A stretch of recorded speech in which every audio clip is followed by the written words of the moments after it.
ہم نے یہ بھی دیکھا تھا احمد کہ 26/11 یعنی کہ 26/11 کے بعد بھارت نے ISI اور پاکستان پر الزام تراشی شروع کر دی تھی اور پاکستان کو سفارتی سطح پر آئسولیٹ کرنے کی کوشش کر رہا تھا, ہماری ملٹری کو ڈیسٹیبلائز کرنے کی کوشش کر رہا تھا.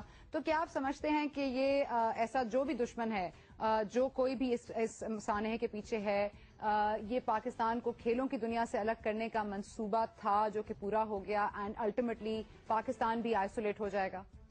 پاکستان کو اس سے انتہائی شدید ڈیمیج ہوا ہے. اسپورٹس کے شائقین دنیا بھر میں, آپ خود سوچیں کہ اس وقت جو ہیڈ لائنز دنیا بھر میں چل رہی ہیں وہ کیا ہوں گی, دنیا میں جو اسپورٹس نیوز چل رہی ہوں گی وہ کیا ہوں گی. کیا توقع رکھتے ہیں آپ کے پاس کس قسم کے بزنس مین آئیں گے, کس قسم کے اسپورٹس مین آئیں گے؟ یہ اسی لیول کی ڈیمیج ہے پاکستان کو ہوا ہے جو اسرائیل کو 1972 میں میونخ جو اولمپکس تھے جرمنی میں اس وقت ہوا تھا. اس وقت اسرائیل کا کیا رسپانس تھا؟ Operation wreath of God. یہ آپریشن فوج بارڈر پہ نہیں بھیجی گئی تھی, یہ آپریشن کئی مہینوں تک چلی تھی اور 1 2 3 سالوں تک چلی تھی اس کے بعد. اور اسرائیل نے جو ہے پھر جنہوں نے یہ کیا ان سے بدلہ لیا تھا. We must take a stand.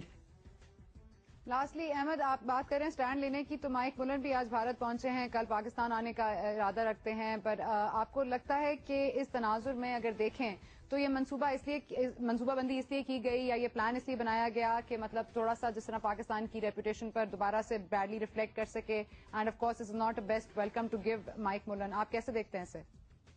Rawalpindi میں US ایڈمرل مائک ملن اور ڈیپٹی ڈائریکٹر CIA یہاں ایک خفیہ دورے پر آئے تھے 12 جولائی 2008 میں, اور راولپنڈی میں اس وقت جو پاکستان کے صدر تھے, اس وقت کے آرمی چیف اور اس وقت کے ISI چیف نے ان 2 اعلی امریکی حکام کے سامنے ایویڈنس کچھ کیا تھا.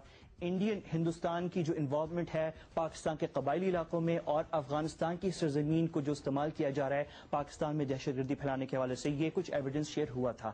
امریکن حکام کو اس کا پتہ ہے. پچھلے ہفتے فورن پالیسی میگزین جو واشنگٹن سے نکلتی ہے وہاں پہ یہ چیز پبلش کی ہے کہ ہم تو پاکستان میں جو دہشت گردی ہو رہی ہے اس کو تو بڑا فوکس کر رہے ہیں, بٹ وی فورگیٹ کہ انڈیا کی انوالومنٹ ہے افغانستان میں, بلوچستان میں جو کچھ ہو رہا ہے, ٹرائبل ریجن میں ہو رہا ہے. اور امریکہ کو اگر پاکستان کی کوآپریشن مکمل طور پہ چاہیے اور حاصل کرنی ہے افغانستان میں, تو اس کے لیے انڈیا کو تھوڑا سا قابو میں, کنٹرول میں لانا پڑے گا.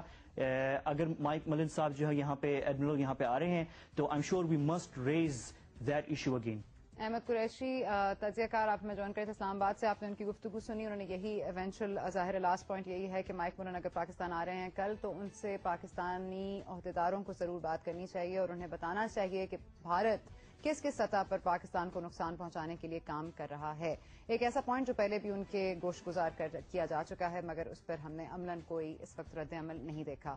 مگر واپس چلتے ہیں کرکٹ کی طرف, تو کرکٹ ٹیم کا مرال اس وقت کیا ہے اور کرکٹ کا فیوچر for پاکستان کس طرح نظر آ رہا ہے, بلیک اور برائٹ, اسی پر مزید بات کریں گے. ہمیں اس وقت جوائن کریں on the telephone from Lahore Ramiz Raja, Pakistan cricket history کے بہترین اوپننگ بیٹسمین اور ریناؤنڈ کامنٹیٹر.